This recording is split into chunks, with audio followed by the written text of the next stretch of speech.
Hello, everyone. Today we have Dr. Sasha Portnova, a research scientist working at the intersection of biomechanics, rehabilitation engineering, and assistive technology. Her work spans from advanced prosthetic hand control to low-cost hand tracking tools that make therapy more accessible for people with upper body disabilities. She's also the creator of Gears of Progress, a podcast that spotlights innovation in assistive tech and rehabilitation. And this is actually how I met Sasha. So, Sasha, thanks for being on our podcast. Welcome. Thanks so much, Josh. It's been a while. The last time we recorded the episode with you was back in February, right? And I am going to be very honest. I'm a bit nervous to be sitting on the other end of the podcast studio. So let's do it. I'm excited. Cool. It'll be an experience. And now you're at Meta, which is a very exciting update. I don't know how much you'll be able to talk about it, but why don't you set the stage for us? What drew you into this world of mobility and rehab engineering? It was all very much by chance, and I really love telling the story because it was all of the steps I ended up taking has been on a whim and based on a gut feeling, which I don't necessarily always recommend to everyone else to do, but Same here. I just had such a strong inclination for at first I just really liked all of my math-based courses when I was at the University of Washington, and I was really set on actually becoming a chemical engineer until organic chemistry happened, and it really was such a disappointing time. And on a whim, I decided to go into the chemical engineering building at the University of Washington. I had very bad, as the Gen Zs would call it, vibes. The vibes were not there. Very kind of just drawn away from the idea of doing it. And then on a whim, I was like, oh, I should just walk to the mechanical engineering building. And mind you, if you've ever been to the University of Washington campus, it's not like it's the prettiest building ever. It's actually one of the oldest and one of the least updated buildings. We still have asbestos in the walls. It's just not what you would be drawn just on a whim. But I was, and I stepped in, and immediately it felt like home, which felt weird. But I was like, okay, might as well go talk to the counselor. Same thing happened. She was very encouraging. I was like, okay, I'm going to apply after my freshman year because I had enough credits. I did. I was, at the time that I found out that I got accepted, I was traveling around Israel, and just randomly I was looking into different schools in Israel that do engineering degrees. And that is where I found that under mechanical engineering, there is this option that was actually at the Technion University. They had the biomechanics option, which was not very common in American schools at the time. Like the biomechanics was just kind of picking up. And I come back, I was set on to understand what biomechanics was about. I took a class from one of my favorite professors who just kind of gave a rundown of how you can apply engineering principles to medical, to find solutions to medical problems. And I came up to him and I was like, I really, really like this idea of using my engineering skills to solve real world medical problems and interact with people very directly. But I know you do very micro level stuff. Is there anyone who does macro stuff? Like, is there anything I can touch?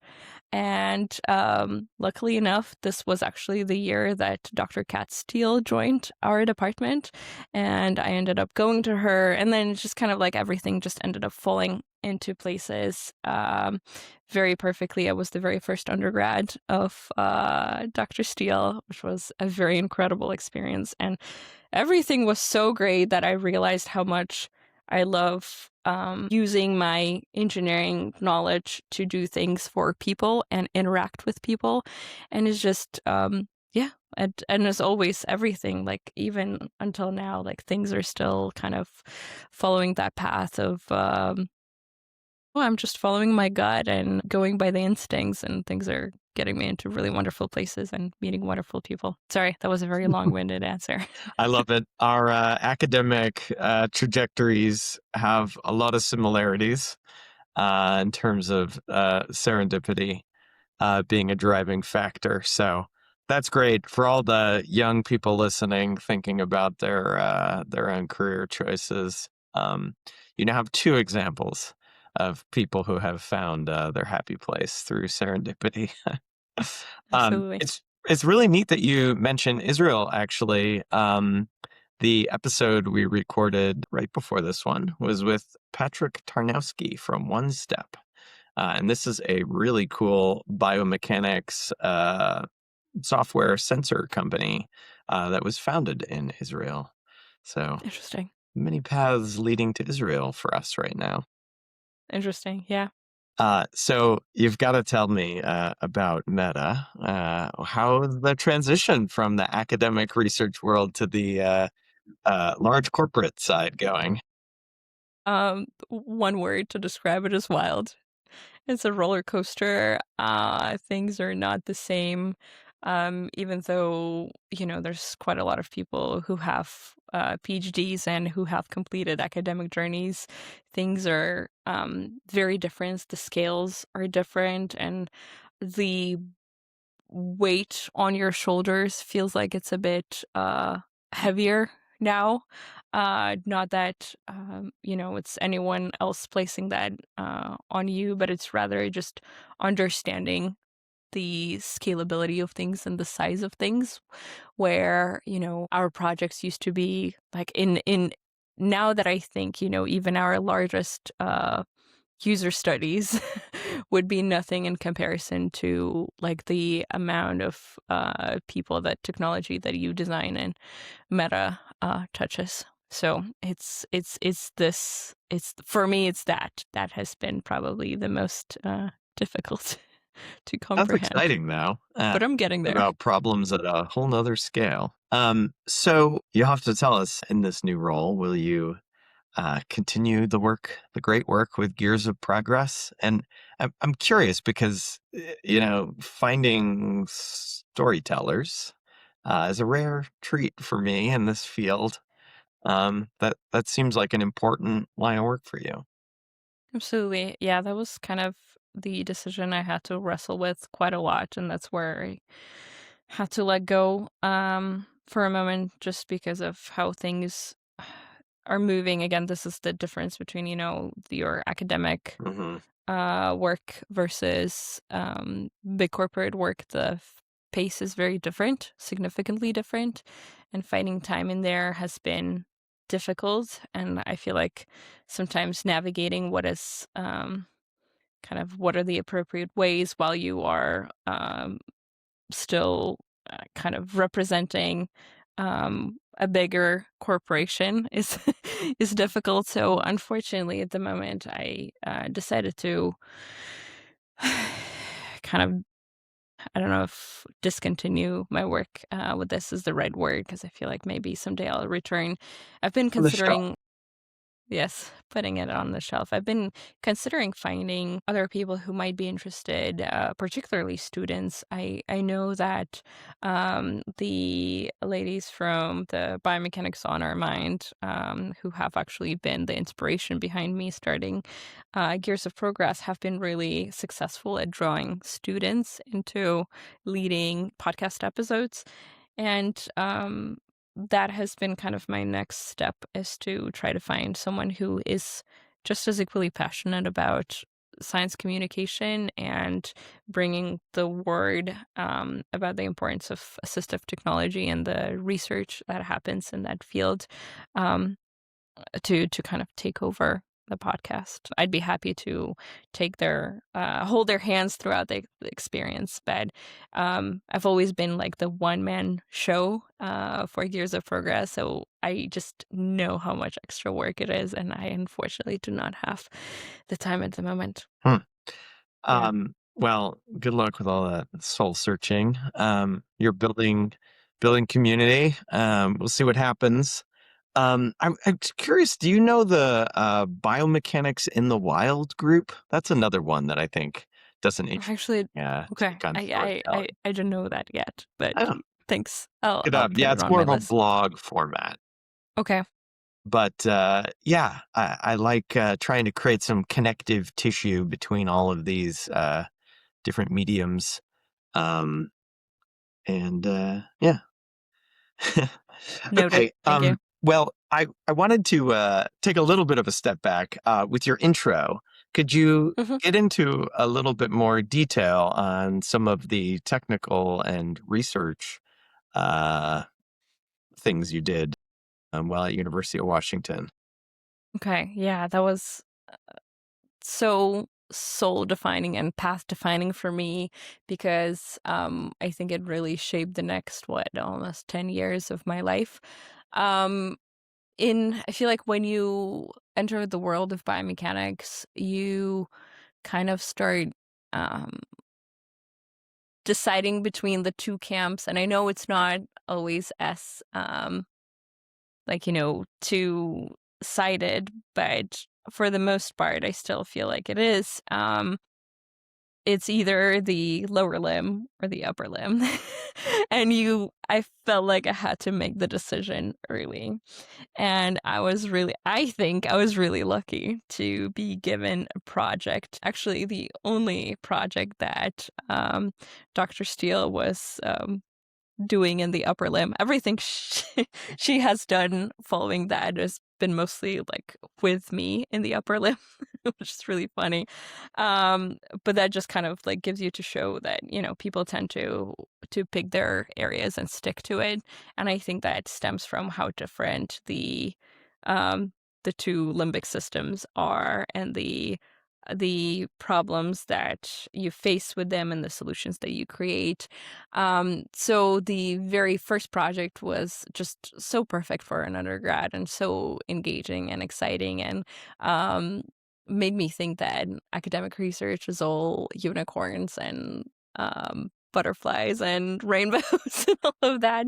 But it was basically we were working on designing 3D printed wrist driven orthoses. So orthoses are things that do not replace the limb, but they just try to replicate the function of the limb.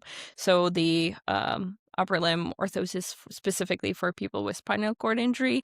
And again, spinal cord injury is very broad, and we were looking at very specific levels that had what's called the tenodesis. It's the ability to flex your and extend the wrist, but had very minimal function at the hands. And there is a very traditional device that is just kind of one of our participants called it a dinosaur hand, and it's hammered out of metal, and it takes many, many hours for orthotists to do that. And it was actually how we decided to work on that device was from some interviews with the orthotists, and they're like, this is the one we really dislike the most in terms of fabricating.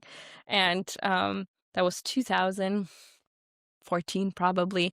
Um, 3D printing is like the buzzy word. Everyone wants to do it. Every lab is getting at least one 3D printer, and um, that was the very first research project that I worked on, and it was um, incredibly rewarding. I got to do everything from getting my hands on building this thing, prototyping, iterating, to doing actual user studies, interacting with people who would be trying to wear it, and a lot of kind of worlds combining into one. And this is where I just fell in love with the idea of doing rehab engineering. Fortunately, there is the dichotomy you describe. I know nothing about the technology you're describing, and it's super interesting. But yeah, lower, upper, just different worlds. Um, so, all right, so you developed this device, and presumably, you had some good effectiveness. Um, how far did you take it?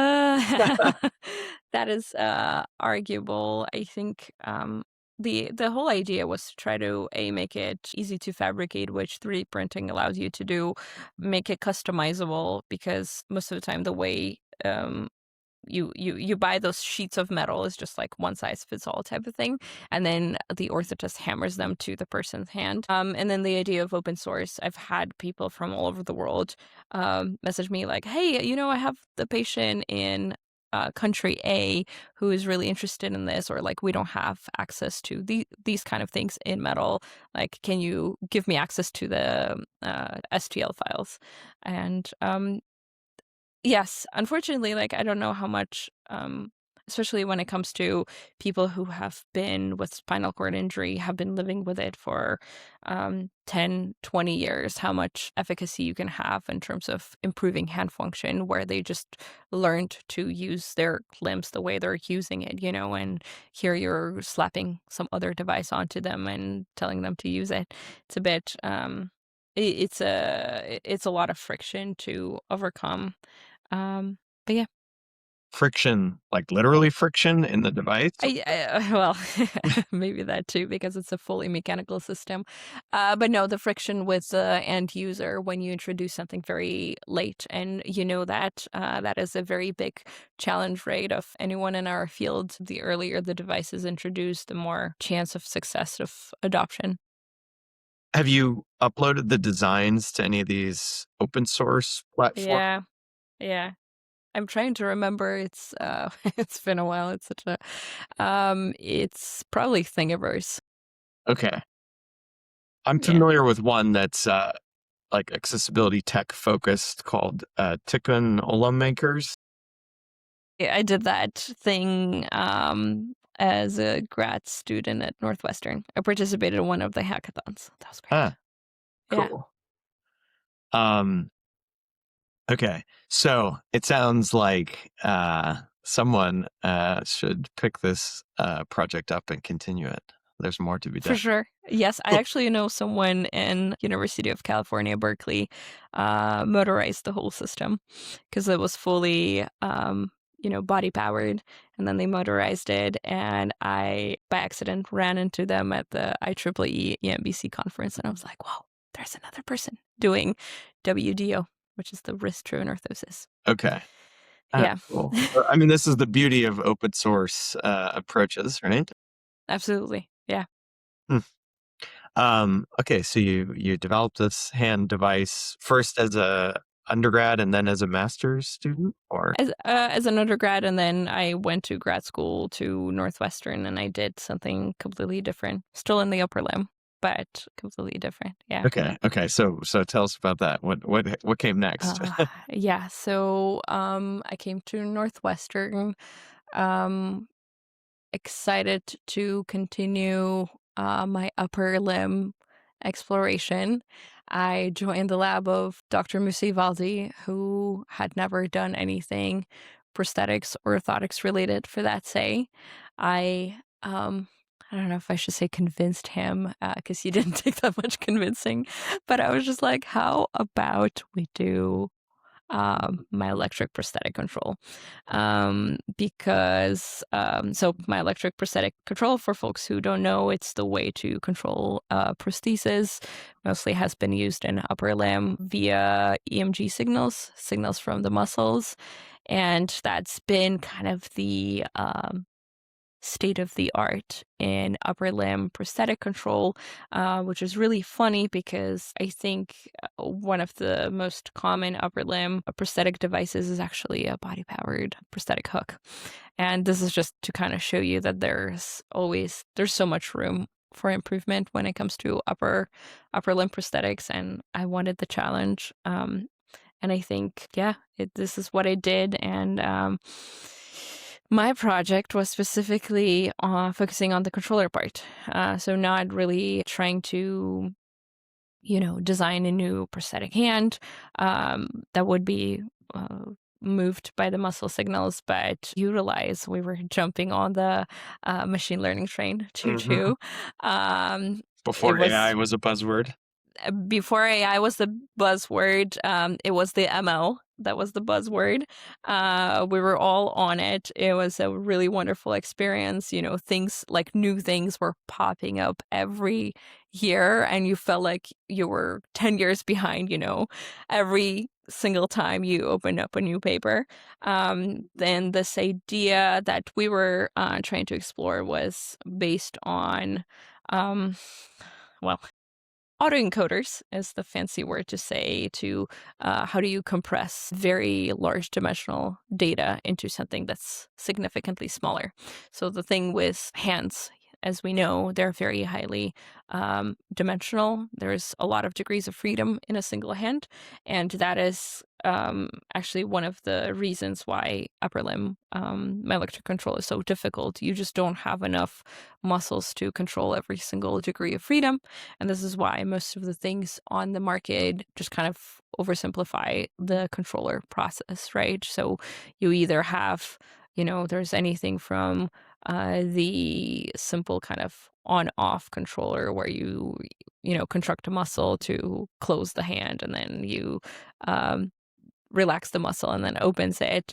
And then there's something as fancy as pattern-based recognition. Shout out to Dr. Levi Hargrove at Shirley Ryan Ability Lab, who was kind of the devil's advocate every time I would try and talk to him about my electric control. But the way they used it, they used, classification algorithms. So this idea is kind of like do an EMG dance, and based on what kind of a dance you did, this is the um, grasp that your prosthesis is going to do.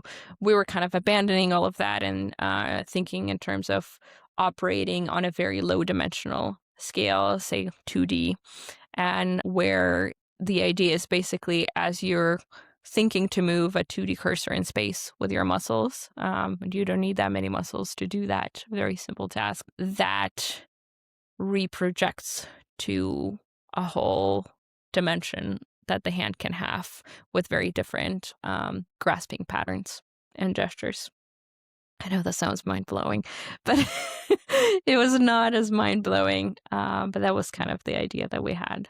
Yeah. What hardware did you use when developing these algorithms? Yeah, we actually never ended up getting to the hardware stage. Everything was my final user study, and mind you, that was still COVID times. That was on a virtual hand, but we have been chatting with folks from Italy, from the University of Pisa, with their IH2 Azure hand, which has been specifically the prosthetic hand designed for, I think, originally for like research grade prosthetic hand. That was the goal. So I'll have to look that up. From my perspective, I feel like we're seeing an explosion of prosthetic hand companies. Do I you know noticed why that that is? too. Is the control getting better? Not that I know of. I know that Levi Hargrove's company, Co-apt, is now part of another company. Right. Yeah. Is a hanger. Yeah. Mhm. Um, but it's still considered the state of the art. I don't believe that many things have changed. I think what I am seeing with these prosthetic hand companies is actually the change on the design side itself. I like, for example, most of the prosthetic hands have 5 to 6 degree of actuations. So you're only really, you have two ways that you can actuate the thumb, and then you just actuate the flexion and extension of the index, the middle, and then these two just kind of are coupled in most of prosthetic hands. But that doesn't give you much dexterity in the hand, right? So everything is very gross in terms of movement. And I feel like what I'm seeing, and at this point, I don't have any company at the top of my hand, is the way to kind of introduce more degrees of freedom to the prosthetic hand. And I think that is another limiting factor when it comes to really performing that dexterous handwork Huh. with Interesting. prosthetic hands. Well, it seems like an opportunity for the mechanical engineers in the room. I wonder if the part of it's probably the acquisition of Coapt sending a signal that there's opportunity here, and um, yeah, the startups tend to follow the activity of the big companies when they do mergers and acquisitions. Absolutely. Um, so neat. Okay, so that bring us to today, or is there another No. filler of your? Oh, okay. Yes, then I came back to University of Washington for a postdoc, and then what turned into kind of continued into a research scientist position with Dr. Steele. I'm doing a full cycle there. Um, with the I've heard she's fun to postdoc, work with. yeah, she is incredible to work with. She is one of the main reasons I am where I am today, and always a big shout out to Kat for everything she does in terms of, I think, inspiring um, folks, specifically female students, to go hard, go big, um, do wonderful things. So yes. Nice. So yeah, what technical areas were you into in your postdoc? Yeah, postdoc was fun. I continued with my theme of upper limb, but now expanding the population that I work with. So kind of moving away from the prosthetics side. And one of the reasons actually is that not a lot of folks in Seattle do upper limb prosthetics. So it's hard to find collaborators. But quite a lot of folks are still interested in upper limb as general. And this was kind of a combination of projects where I looked at hand tracking technology because that's another emerging area of things. And oh gosh, there's been so many projects, but the first one that I did, we were looking at very basic hand tracking tech that's called it used to be called Leap, now it's Ultra Leap. Because there was some acquisitions along the way happening there, but it's this very little thing that can be used to track hands with IR cameras, I think. And it's been really actively used in the gaming world, especially people who like design their own VR games with Unity. And however, there's also been a big explosion of papers that have come out in terms of trying to use that to improve hand function as part of like therapy or rehabilitation for folks with upper limb disabilities. And Wait, so it's like yeah, IR technology that can track down to the level of fingers? yeah. Oh, wow, neat. Um, yeah, it's very fine grade, well, loosely speaking, in terms of um, you're able to track individual joint angle, which is really wonderful when it comes to rehabilitation and therapy and integrating that into that routine because there are so many things you can do with that. Most of the people have explored, the idea of using that to introduce games into rehab, so gamification of rehabilitation. But what I was mostly interested is that this technology has been actively assessed in terms of its accuracy with people without any disabilities of upper limb, but never actually been studied in a particular population. And the reason to look into that has been um, most of these hand tracking algorithms rely on machine learning, and these machine learning models actually are trained on it's either videos, images, whatever it is. And most of the time it's very average person and an average person without a disability. Um, so the assumption was that they would, like, while they can relatively accurately track a person without disability, they might potentially um, have issues if it's someone with a form of disability that affects their finger movement. And we had very loose inclusion criteria. So it was just kind of anyone with upper limb disability who could move their fingertips. And what we found is that these technologies were very agnostic in terms of the disability of a person, which was good, but we also found that um, the precision of tracking has been relatively low when it comes to very fine movements. And I think depending on the type of rehabilitation you want to use this for, it can be okay, but sometimes it might not be okay. So that was one of the things we did. Through that project, I was able to find a person who is currently getting his PhD in rehab med at University of Washington, who was just as passionate about hands. And I don't know if you understand the like the upper limb click in this community, No, because explain it to me.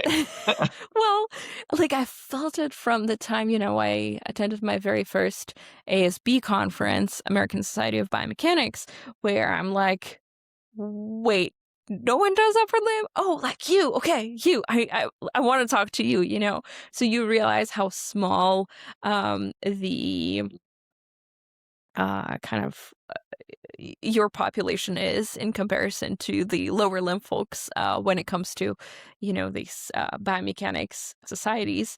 And then you just start, like, oh, you do upper limb, I do upper limb. Let's talk about upper limb, and you're just a click now. So I became a click with this wonderful person who had a very clinical background. Again, he's getting his PhD in rehab med. He's going to hate me for this because I always forget if he had a PT or an OT in Spain. He's actually, I think he has an OT in license in the US. So he knows everything clinical on the side of, upper limb disabilities. And it was such an amazing duo. We created a few other projects, one of it being we kind of wanted to sprinkle my dimensionality reduction machine learning things from the past, from the PhD times, into this clinical work in the upper limb. And the interest was, hey, we have all these tracking technologies that is really emerging now, right? Like you can, for example, for hands, we can track hands with markers. We can track them with this very basic IR camera. We can have gloves. And instead of the way it's done in actual clinics, most of the time it's either, a protractor or goniometer to understand the degrees of a joint, because everything is, like you want to understand the like 5-degree difference. If there is, like, is there improvement or is there a lack thereof? And all of it is very important, especially when it comes to fine motor movement. All of it is just essential. So there's all these ways that you can measure hand, but at the same time, you can't expect a clinician to be looking at 27 degrees of freedom in a single hand, looking at the angles, and you're like, what is going on? Like, like this angle, for example, the PIP on the fourth digit is not improved too much. So the thought was to sprinkle dimensionality reduction on it, and to give them a lower dimensional overview of these 27 degrees of freedom. That what basically ends up happening with dimensionality reduction is that 2D plot that you're looking at is now a close approximation of the 27 plots. And if we give you right tools to like understand what that means, it could potentially be useful to you. Hmm. So the idea is that we did this, we collected data on folks, typically moving folks, and then people with chronic stroke. And we created this kind of list of tasks that they had to do with their hands. And we were able to find that, most of the folks that were typically moving that produce plots that look exactly the same when it comes to these different tasks. And this is how they do it. And then folks that had chronic stroke vary significantly, vary from each other, and then vary task to task. And why that ends up being useful is most of the things in clinic when it comes to measuring hand function are either timed assessments of a very particular hand function, or they're kind of very binary. Like, did you complete? Did you partially complete? Whatever that means. Or did you not? But there's no actually fine grain assessment of what the improvements are in terms of joint angles when it comes to performing a certain task. Yeah. So upper, lower, look at us, we're relating. There, there are so many similarities. From your perspective, what are the challenges in translating some of this technology? Because, I mean, it sounds like you've developed something that could be very useful to clinicians, but what I see on the lower extremity side is, well, many clinicians have access to the sensor technology, and there are so many different sensors. There's no standardization. So, yeah, what are you seeing in clinics related to these approaches? Yeah, well, all of it is the access, is the being married to the good old standard Hmm. ways. It's the I think it's the inability of the folks on the engineering side to communicate their findings clearly. Yeah. It's the lack of communication between, the two sides, the clinicians and the engineers. um, I think this is why collaboration is so important when it comes to doing this work. Like, do it from the start. Don't involve a clinician. Don't involve the user at the very end when you already have something in hand and you're like, why don't you adopt it? And then you're just running after them, trying to convince them. Get them on your side earlier on, because then that also makes it for just a much more clinically viable product. I think the technologies will slowly start making their ways into the clinics.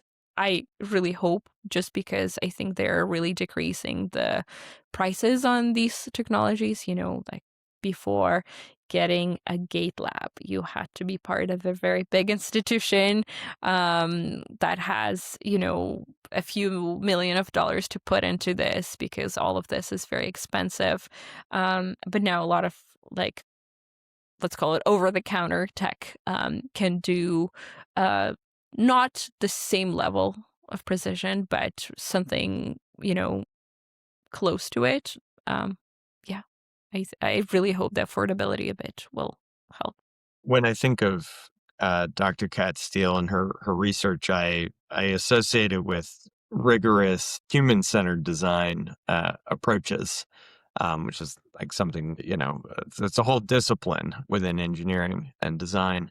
Um, has that shaped your worldview? Do you in Dr. Steele's lab approach projects in a particular way, given that focus? Yeah, I scream user-centered design everywhere I go, basically. Probably what got you to Um, Meta. Yeah. this isn't, yeah. It was actually kind of almost a culture shock to learn how few labs implement that as part of their, you know, the 10 commandments. This is the 11th commandment in a research lab that actually deals with people. Is, I think, it always I always think back to the words that I heard from Dr. Rory Cooper when I interviewed him. And it's this idea that we don't design for people with disabilities, we design with people with disabilities. And it's just uh, one of the most important words that I've been living by, because what you have in mind is going to be very different from what the user has in mind. And it's going to be very different from what the clinician is going to have in mind. So when you have something that involves engineering aspects, but is going to be employed in a clinic or will involve a clinician and has the end user who has to wear it at some point in time, this trio must be in the same room when things are happening, because we approach the problems differently. And that the click that I had with the PhD student, it really made me realize that, because half the times it would be like I would be sitting there and it's like, well, can the user just hold their hand this way and do this? Like, what are you and like they're like, it's physically You can't impossible. force And then your will on. exactly. And then he would be like, but wait, but can't you just write code that's gonna like do this? And I'm like, no, no, no, no. It's not like a magic black box in here. This doesn't work that way. So yeah, everyone has to be in the room. Ideally talk the same language or has some kind of a dictionary, the engineering to clinician, clinician to engineering, and then ideally learn to communicate your work to the general public, or communicate it like you do to the general public. Imagine you're at Thanksgiving dinner and trying to tell your mom what you're doing. I think that's really went ways for me. Don't ever assume people understand what you're saying, even if they're nodding. That's great. Yeah. Yeah, nodding and smiling means nothing. I learned most of these lessons the hard way. Coming from a robotics background and then diving into wearable robotics, it's sort of obvious that, oh, well, you've got to think about the user. Um, but when you're trained as an engineer, and unfortunately, that doesn't always involve a lot of focus on the user needs discovery um, at the beginning. Too often, it's at the end, and then you're scrambling to bridge the gap. But I think in our space, it's extra difficult because human-centered design doesn't just mean the wearer, but you also often have the user's family. You have one or more clinicians, and then you have all the institutions, the hospitals, the manufacturers, the insurance companies. It's this super complicated mix of stakeholders. I love that challenge, but it's a huge one that I think has created a lot of bottlenecks for translation. Absolutely. I agree. Yeah. Um, all right. Well, I think we now have the full historical view. Looking ahead, what are you excited about, technologically, or I don't know, from a human centered perspective? I think the affordability of Mm. technology that tracks the user um, has nothing to do with the fact that I'm working at Meta now. But I think it is definitely gonna um, give a good kick and boost to the research space in that world, because now we're able to, instead of like, I remember trying to like, the example of a gate lab, when you wanted to track a human being and a technology you designed, or some sort of an intervention that you're studying, you had to find a gate lab, you had to book it. Sometimes you had to fight other labs for it. And it's an expensive equipment. You're freaking out about it all the time. Um, that has caused a lot of kind of, in my opinion, like that could be very stagnating when it comes to research. But now, like, think of, markerless motion capture, for Mhm. example. This was the last project that I worked with Dr. Steele before leaving. This idea that, you know, we don't need to place a bunch of markers on people that are already exhausted by the fact that they came to your lab, and you have them, I don't know, do this 3-hour protocol. They Or spend an hour finding parking. exactly. And then another case scenario, like it's a child who has an attention span of like 2 seconds. It's like you put something on them, like, why are you putting it on me? I want it off. Like, stop. Um, and now we have markerless motion capture tech that is, thanks to all the advancements in machine learning and AI, fancy word.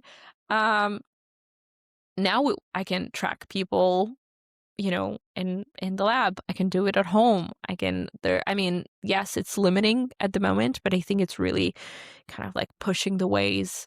Um, it's gonna I'm really hopeful that it's gonna get there where we can do um probably almost as good as body tracking as with, marker-based technology. Then there's, wearable technology now that doesn't cost thousands and thousands of dollars. Now it's something that like labs can actually afford. And that's another thing, the difference between your industry and academic research. You have to really scramble for resources, and yes, you get creative, but can you imagine how much the creativity can just kind of like explode Mhm. once there's less worry about like how many of the things you can buy, or like what are the things you can buy. By now you're actually like, oh, I can actually afford this, like IMU trackers, you name it.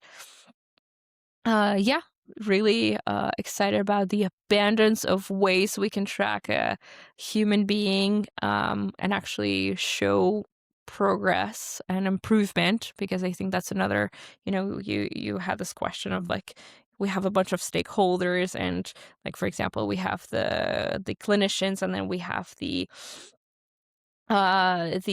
insurance companies that are, we're trying to incentivize the pay, but how do we do it? They want to see progress. How do we do it?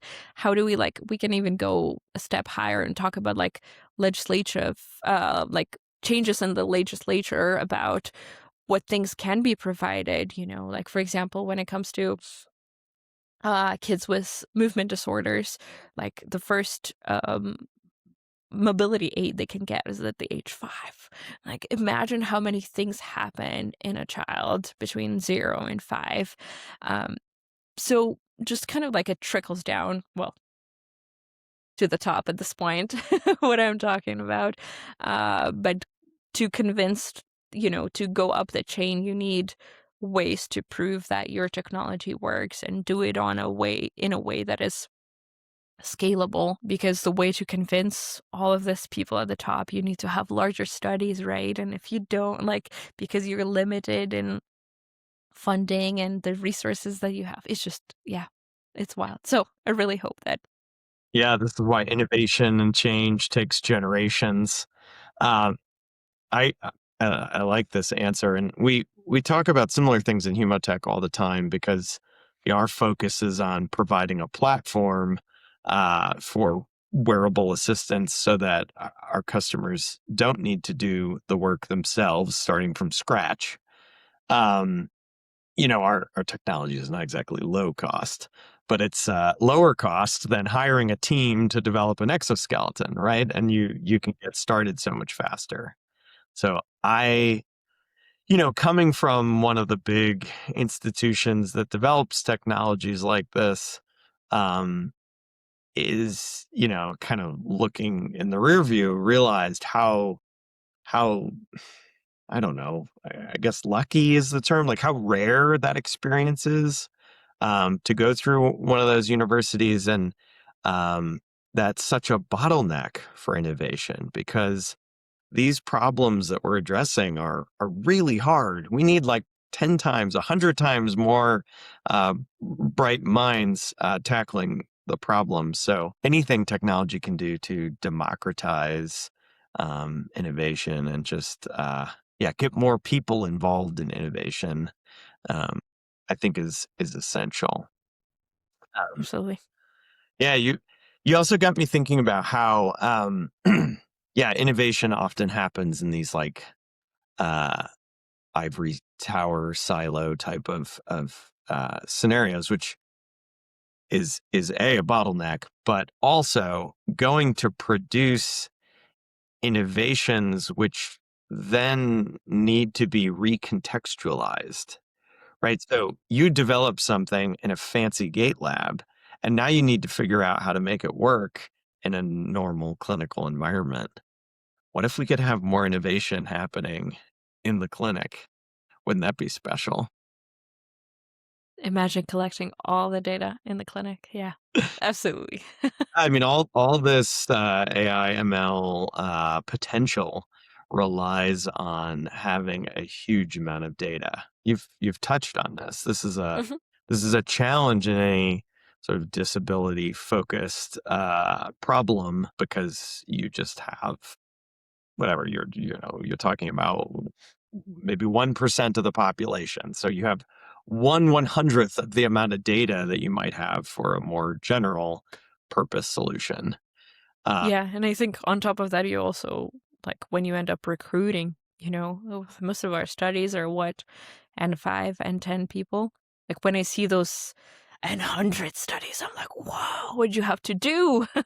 Who'd you have to sell your soul away to get that many numbers?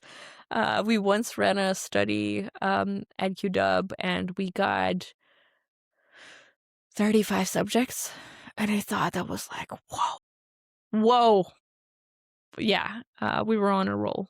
I was involved. I think the largest study I've been involved in was n equals 89 or 90.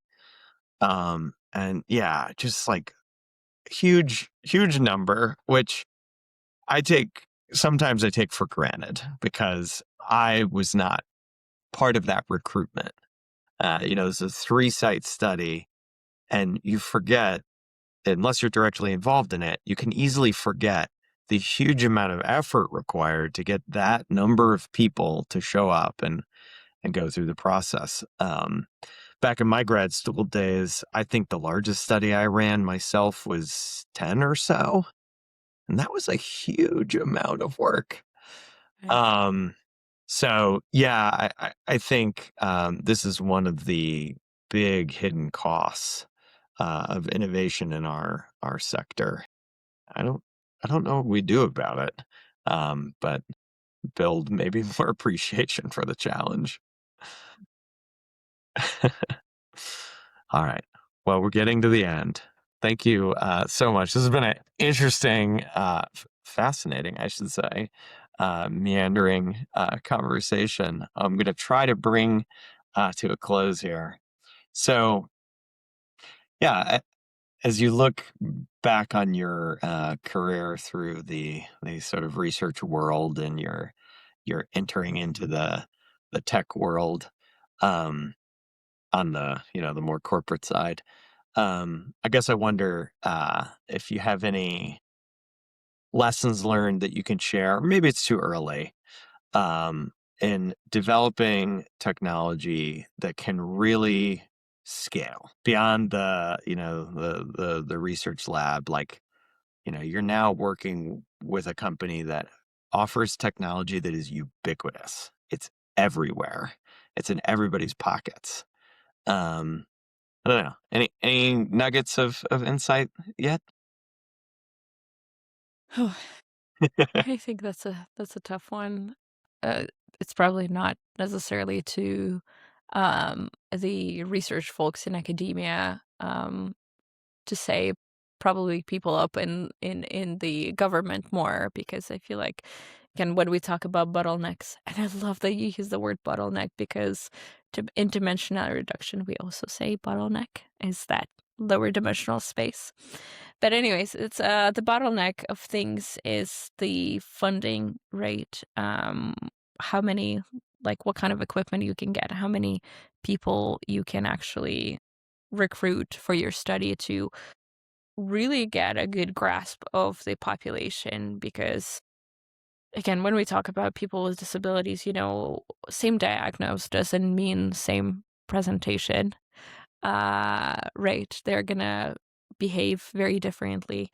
And um the ideally, I just would like more more money to be spent in terms of funding where innovation truly, I think, kindles and starts in academic labs. Because if we even look at, acquisitions of, let's just focus on the prosthetics world, like most of these things have started as grad student just very excited about something very particular. Josh.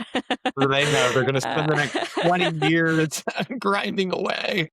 Exactly, because you become the true professional. And this is why I loved going to conferences. This is a grad student who gave me advice when I was an undergrad going to my first conference, and I was so nervous. And he was just like, "You realize you are the best expert on whatever you're presenting on. Like no one knows this thing." And this is true. So when you're grinding, away at this and like many sleepless nights, you become the expert. And this is where the innovation just kind of starts and sparks. And once we start, funding it better, I think we can really make this not trickle, but have like a more, like a big current that's just like, and then it explodes, and then, it goes into big tech and industry and all of that. And hopefully we all benefit from that. Wow, that's an Yeah. awesome call to action. I hope you're listening, funders. Thank you, Sasha, so much. Thanks so much, Josh.